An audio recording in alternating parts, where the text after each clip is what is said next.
กับสวัสดี FC ฟังลาวแล้วก็ฟังไทยหรือว่าต่างประเทศเนาะมื้อนี้เฮาก็แสดงว่าเพื่อนน้องสาวเพิ่นเนาะที่เพิ่นออกลูกมาที่ว่าลูกเพิ่นบ่สมบูรณ์เนาะเห็นตั้งแต่แรกๆว่าสงว่าสิมาหาแต่ว่าก็บ่ได้มาจักเทื่อบ้านใกล้กันใดก็บ่ไกลปานใดหรอกประมาณ7หลักหรือว่า8หลักนี่แหละแต่ว่าก็มาเรื่อยๆอยู่แต่ว่าบ่มีโอกาสว่าสิมาหาเพิ่นเนาะบางคนก็ว่าโอ้บ่าวสงนี่อยู่ใกล้กันคือสิบ่ไปเนาะจั่งซี้บ่แม่นว่าร่างก็ลืมตัวบ่แม่นสู่คนสิมีเวียกมีงานก็สิมาถามเพิ่นนี่นะน้อยๆนี่เนาะโอ้ยตาหักจักเดือนน่ะนี่โอ้ยปากเป็นอยู่บ่บ่เป็นโอ้ปี6เดือน โอ้อยากอูมเนาะได้บ่อูมได้รู้สึกนั้น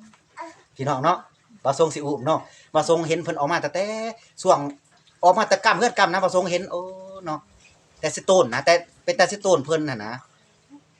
ตาละมาพ่ออูมแน่มาโอ้เนาะ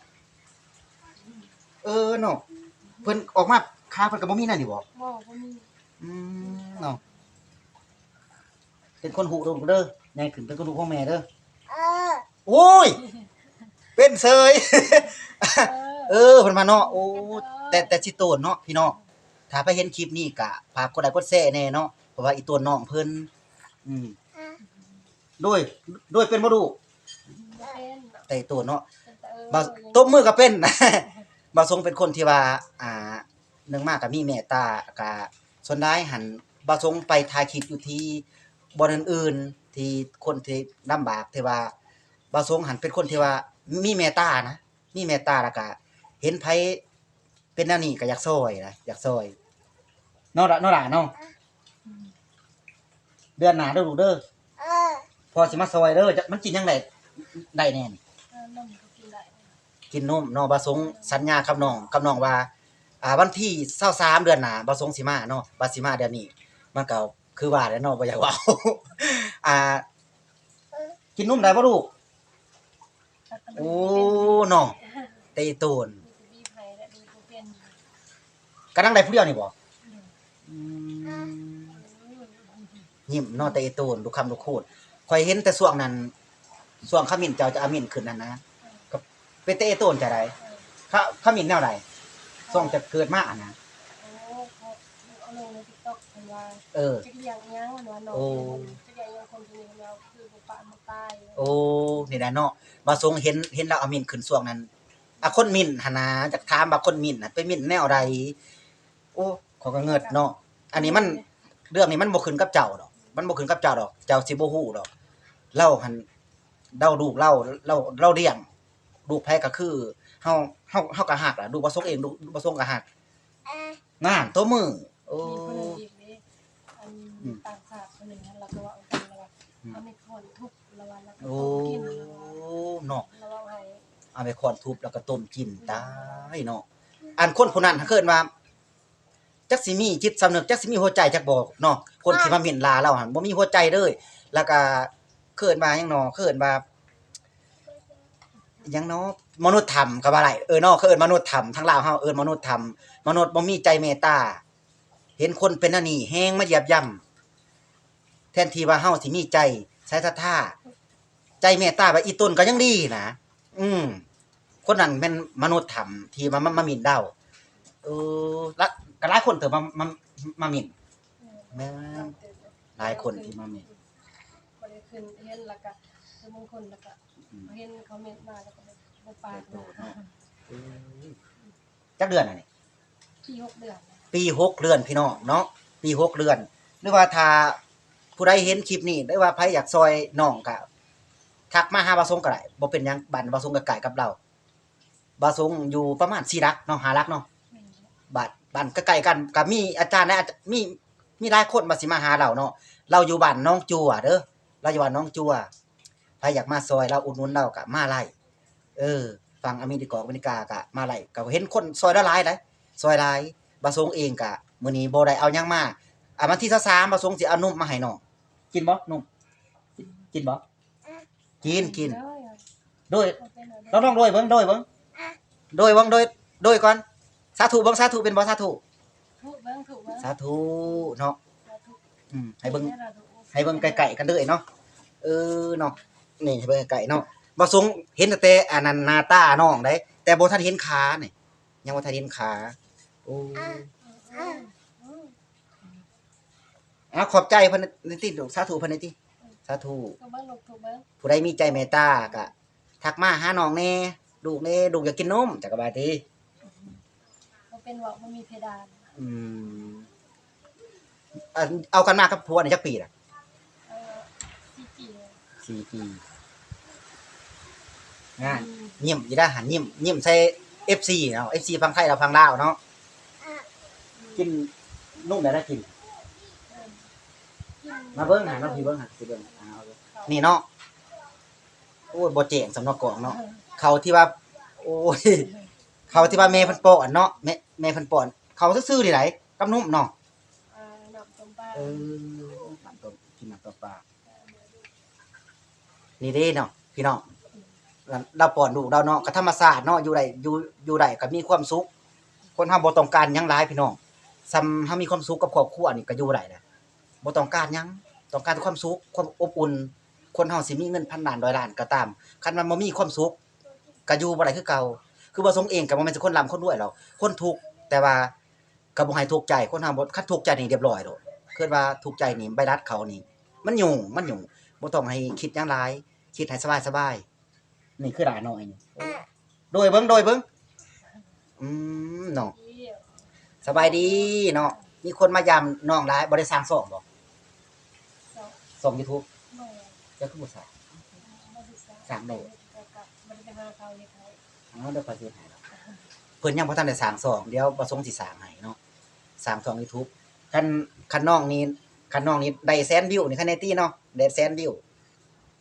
เนาะน้องๆเนาะพอสิมายามมาอีกเด้อโอ้ยแต่หากไปเตะโตนโอ้เนาะโอ้ เป็นแต่เนาะดูคำดูคูณได้เด้อเจ้าท่านจักเด้อบางคนก็หมิ่นลาเล่าเนาะเราบอกสุภาพว่าหมิ่นลาเล่าแล้วบางคนก็ว่า เอายังได้เอาธรรมปีที่ว่าแบบบ่อยากเบาแห้งหลายยันมันแบนหั่นนะเราก็ยังหับไหลได้ว่าคันดูกเจ้านี่แบบว่าคันบ่แม่นมันบ่แม่นดูกเพิ่นหั่นนะกับเพิ่นก็เว้าได้อันนี้ดูกเราก็ฮักเกิดมามีคนหมิ่นมาว่าถูกกินยังกินหั่นน่ะโอ้ยเนาะเป็นจังซี่ก็ยังสิเว้าให้น้องเนาะแต่แทนที่ว่ามีความใจเมตตานะเนาะเนาะแต่ฮะซื้อจังได๋ คือบุญรวม โอ้ซื้อบุญด่วนเนาะซื้อบุญมีบุญด่วนบุญด่วนเพิ่นสิเดี๋ยวนี้เพิ่นสิสร้างซ่องเด้อพี่น้องเด้อว่าสงสิตั้งซ่องให้เพิ่นเลยเด้อตั้งซ่องให้เพิ่นอีต้นน้องสิสร้างซ่อง YouTube ให้เพิ่นประมาณปี1 2ปีนี่เนาะก็สิบ่เห็นดอกสภาพแบบนี้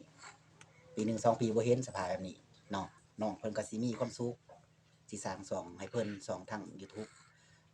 Facebook เพิ่นมีนะเนาะ Facebook มีนะเนาะมี TikTok ก็มีเนาะโอ้ยเนาะมื้อนี้บ่าวสงหันอยากมาแน่บ่อยากมาแน่ย้อนหยังบ่าวสงบ่มาเนาะสิเอาความจริงเนาะบ่าวสงมาหันมื้อนี้นี่1มาก็บ่าวสงก็บ่ได้ถือหยังมาปกติแล้วบ่าวสงหันถือมาตลอดถือไปทางใดไปหาไผก็ต้องได้ถือของตอนถือว่ามื้อนี้สัญญากับน้องว่าวันที่23บ่แม่นวันที่23ก็ได้นะจะน้อยนี่บ่าวสงสิมาใหม่เนาะบ่าวสงก็สิได้เก็บกระเป๋าเพเพราะว่าสิได้มาหาน้องอีกสิซื้อสัญญากับน้องเด้ว่าสิซื้อนมมาแพ็คนึงบ่าวสงสิซื้อมาแพ็คนึงแล้วก็ให้ FC เฮาถ้าเบิ่งว่าบ่าวสงนี่ปากแท้บ่สัญญาแท้บ่บ่าวสงเป็นคนสัญญากับไผแม่นไปแท้บ่าวสงเป็นคนที่ว่าที่ได้ลั่นปากแล้วก็แม่นได้มาฮอดบ่แม่นไผกันอยู่ไสกันมื้อนี้ว่าสิบ่มาก็ยังได้มาได้มาเพราะว่าอยากมาเห็นน้องโอ้ยน้อง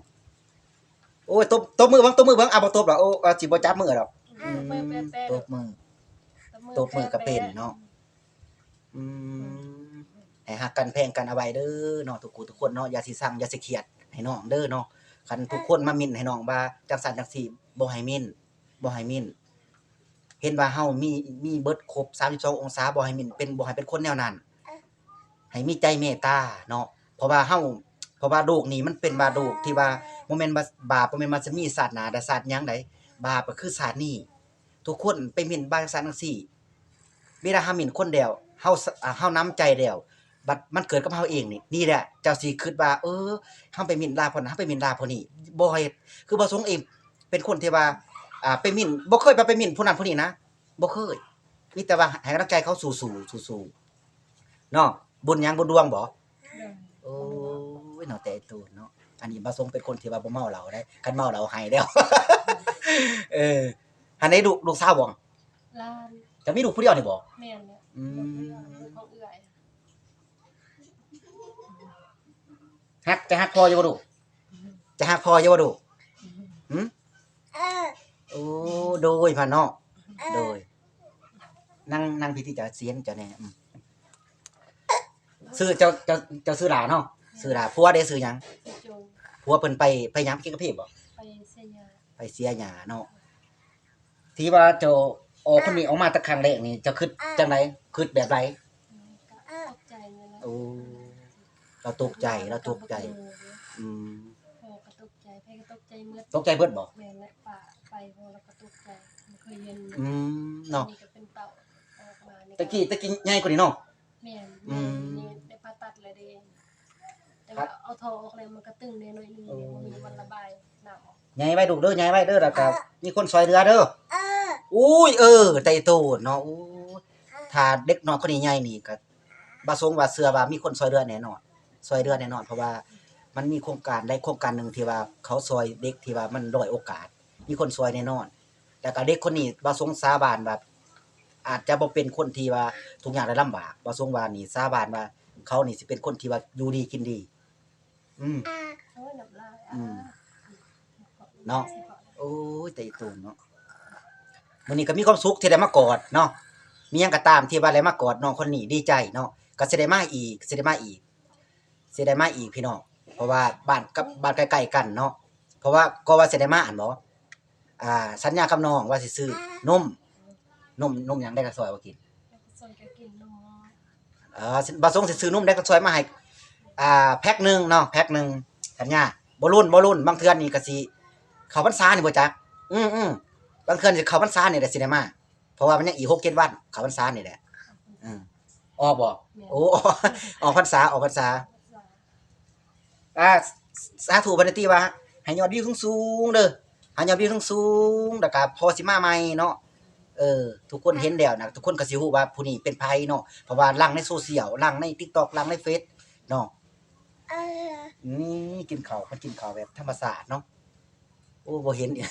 บ่เห็นเขาซื่อๆพี่น้องเขาซื่อๆแล้วก็กับนมเนาะหรือว่าไผอยากได้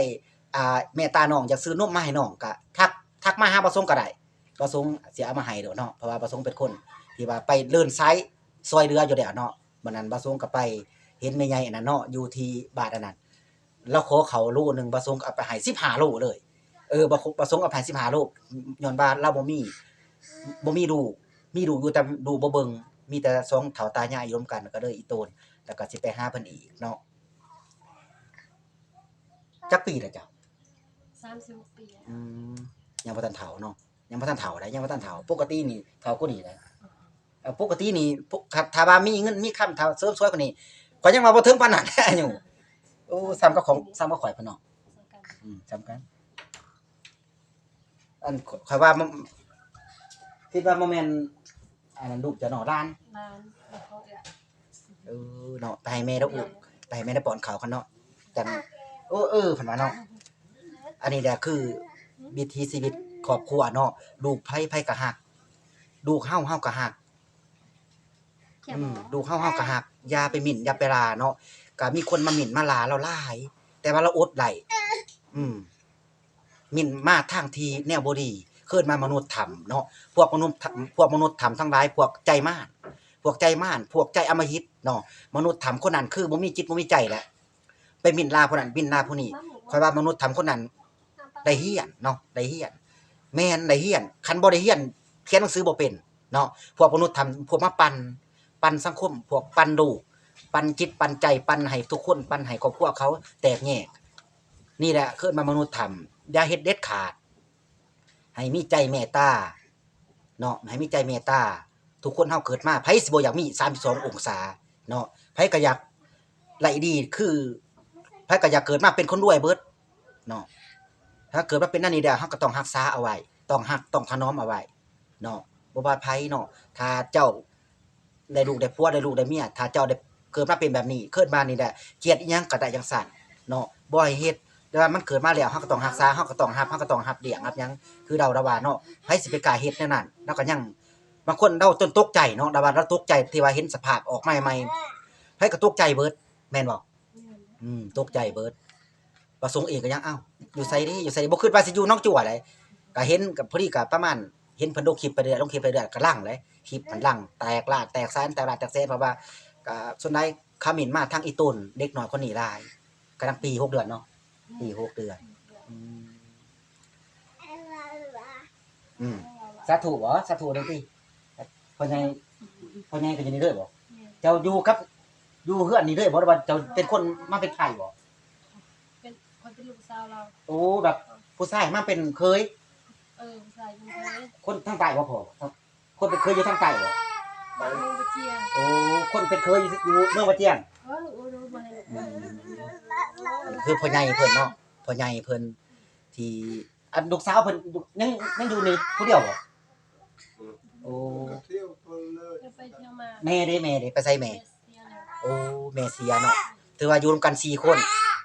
พ่อลูกเคยเมียแล้วก็เราเล็กน้อย เราใส่เนื้อหู เออเนาะ อยู่ใส่อยู่นี่แล้วก็มีไปออกเลย อืมเป็นคนฮู้เด้อเป็นคำคูณเด้อเนาะเพิ่นก็เสียหลายองศาเนาะเสียขาแน่เสียหัวแน่แต่ช่วงก่อนๆโอ้เนาะบ่ทรงเห็นแต่ช่วงนั้นเพิ่นแฮงกว่านี้ได้อันนี้ไข้แน่ได้นี่ยังว่าไข้แน่เนาะประมาณยัง50%แต่ก่อนหั่นโอ้ย70%พุ่นเนาะมีแต่คนเมตตาเพิ่นได้มีแต่คนเมตตาแล้วก็มีอาจารย์ท่านหนึงว่าสิประกาศหาเพิ่นเนาะบ่ต้องประกาศหายากมาหาบ่ทรงเองก็ได้บ่ทรงสิพามาหรือว่าอยากมาเองก็ได้สืบถามว่าบ้านเราอยู่หนองจั่วเนาะบ้านเราอยู่หนองจั่วหนองทรายแล้วลูกเพิ่นนี่อายุปีปลายเนาะปีปลายกินนมเนาะกินนมได้นมหยังก็ตามเนาะหรือว่าใครอยากซอยนมซอยหยังซอยน้องเนาะก็อยากมาหาน้องก็มาไหลหรือว่าบ่เห็นน้องบ่ส่งมาหาบ่สมก็สิเอามาให้เนาะก็คลิปนี้ก็สิบ่มีหยังหลายเนาะบ๊ายบายเพิ่นน่ะติบ๊ายบายบ๊ายบายบ๊ายบายเนาะพูดบ๊ายบายกล้องบ๊ายบายกล้องด้วยจะเป็นคนลูกก็พ่อกับแม่เด้ออืมเนาะ